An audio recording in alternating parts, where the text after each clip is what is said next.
Bonjour Jérôme Anthony. Bonjour. Merci beaucoup de nous recevoir ici, où aura lieu la finale à la recherche du nouveau Claude François et Claudel. Il est juste derrière nous. Juste derrière nous. Ah oui, juste derrière nous, on a de la chance. Finale. Ouais. Alors comment ça se passe cette émission? Cette émission se passe bien. On a fait de chouettes castings, de chouettes rencontres. On a pour finir des jeunes garçons, des jeunes filles, des adultes qui vont participer à cette finale. On a 11 candidats au total.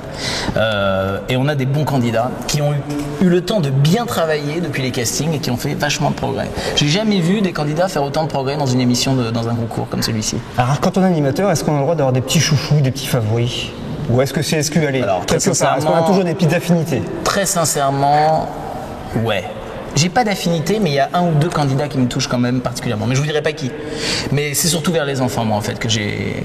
La petite Léa, c'est ça, il y avait une toute petite. Il y a une toute petite Léa, mais elle a été éliminée. Oui, elle était éliminée, effectivement. Elle était mignonne, mais bon, elle n'était pas même prête psychologiquement pour. Bien sûr, c'est écroulé en larmes d'ailleurs, la petite puce. C'était mignon, mais c'est vrai que les enfants sont formidables.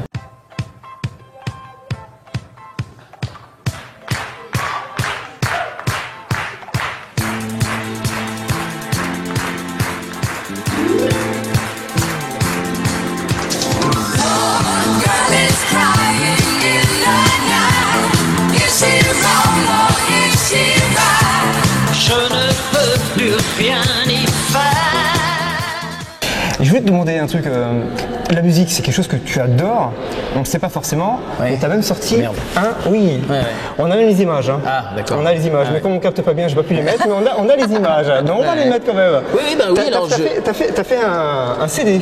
J'ai fait 2 CD même, et Didier Barbelivien. Un premier. J'en ai trouvé qu'un moi. C'est quoi ce deuxième? Alors le deuxième, on a fait une deuxième tentative après qui a échoué aussi. En fait, on était parti sur 2, mais dès le démarrage du premier, j'avais fait le choix de faire de la télé.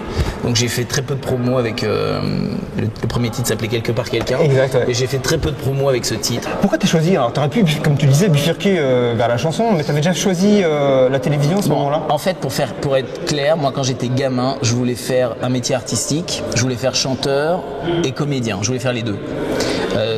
Pour moi c'est hyper complémentaire et donc je m'en suis donné entre guillemets les moyens, j'ai pris le temps, j'ai fait le conservatoire de musique, j'ai fait le conservatoire d'art dramatique. Parallèlement à ça, j'ai fait de la radio, au départ des radios, donc j'avais 14 ans quand j'ai commencé à faire de la radio. T'es passé même par Fun Radio Nancy? Oui, j'ai fait les radios locales et puis après il y a eu les réseaux, après il y a eu Énergie, il y a eu Fun, voilà, j'ai fait tous les réseaux. J'ai fait de la radio pendant très très longtemps, j'ai fait le conservatoire pendant pas mal de temps et puis au moment où les choses auraient pu bien se passer musicalement pour moi, c'est-à-dire quand j'ai fait Sacrée Soirée, je me suis rendu compte, parce que je passais les disques en radio à la mode, je me suis rendu compte que j'étais déjà dépassé. Moi j'étais déjà ringard avant d'avoir commencé. Alors j'ai eu le choix à un moment de me dire où je fais de la musique, on me proposait déjà des émissions de télé, où je fais de la télé, et j'ai choisi de faire de la télé, et sans regret, parce que de temps en temps j'ai l'occasion de chanter à la télé, de temps en temps j'ai l'occasion d'y jouer à de la comédie, de danser, je m'amuse bien en télé. En télé on fait un petit peu tout, et dès qu'un animateur se permet de sortir un peu de son rôle, c'est toujours très sympathique, et moi on n'a pas besoin de me prier, je sors très facilement du rôle. Dans les coulisses on te voit souvent, on fait un petit pas de danse. Oui voilà, ça m'amuse bien. Voilà.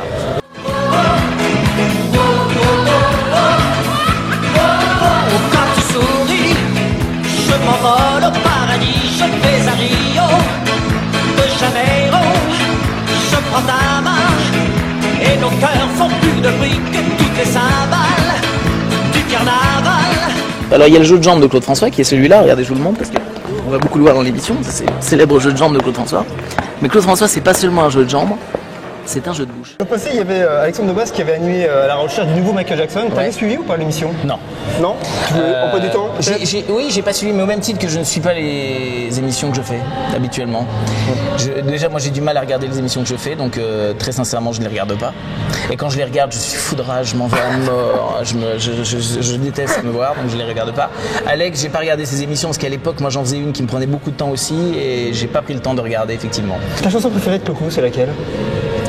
Écoute, moi, par rapport à Claude François, je suis fan de l'artiste, je suis fan du mec qui est complètement dingue. Je pense que c'était un des plus dingues de cette génération. J'aime beaucoup ses chansons, mais moi j'ai une particularité, c'est que je ne suis pas fan des refrains en général de chansons.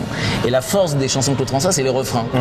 Alors moi je suis plutôt fan des couplets de ses chansons, et dès que les refrains arrivent, ça me saoule un peu, je trouve ça un peu baltringue. Voilà. Mais parce que je suis franc avec toi. Alors j'aime bien ses chansons lentes, j'aime bien les couplets de ses chansons rapides et ses chansons lentes en général.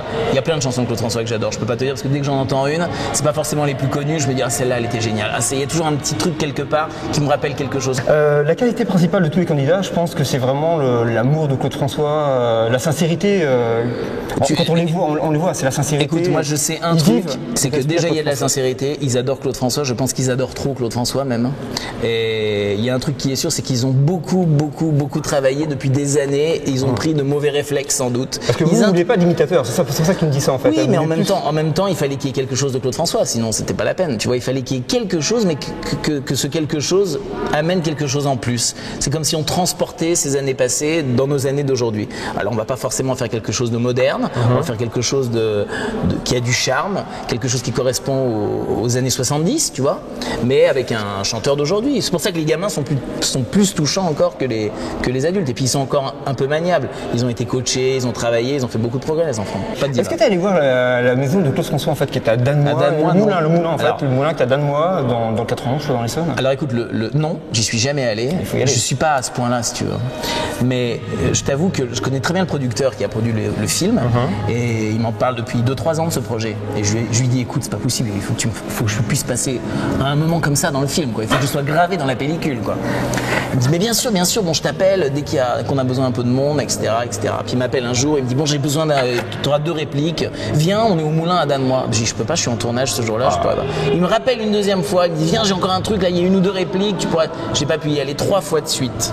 J'en suis malade. Je pense que c'est tenu par une ancienne fan. Ah oui, bah, c'est des fans, il n'y a rien à dire. Donc non, je suis jamais allé au moulin de Danemois. Qui est en même temps amusé, je crois également. Et je n'y suis d'autant pas allé pendant le film, et je le regrette vraiment. Et au cours de l'émission, avec le jury notamment, et puis même les artistes qui y passent, est-ce que tu as appris des choses que tu ne savais pas sur Claude? Ouais, plein de trucs. Ouais, j'ai appris plein d'anecdotes, plein de trucs que je ne savais pas. J'ai pas de trucs qui me reviennent. Non, je te jure. J'attendais. Ça partait bien, je me dis, ça y est, il va nous dire 2-3 trucs qu'on savait pas. Ah oui, j'ai appris un truc par exemple. J'ai appris plein de choses, mais un truc par exemple. Le fameux pas d'Alexandrie Alexandra, tu sais, quand il se met de dos et qui met les fesses. C'est vraiment le pas emblématique de la chanson. C'est-à-dire, c'est tout ce qu'on retient de la chorégraphie. C'est pas le plus dur pourtant celui-là. Non, mais c'est ce qu'on retient de la chorégraphie. Exact, ouais. Et ben c'était pas ce pas-là qui était prévu. C'était pas ce pas-là du tout.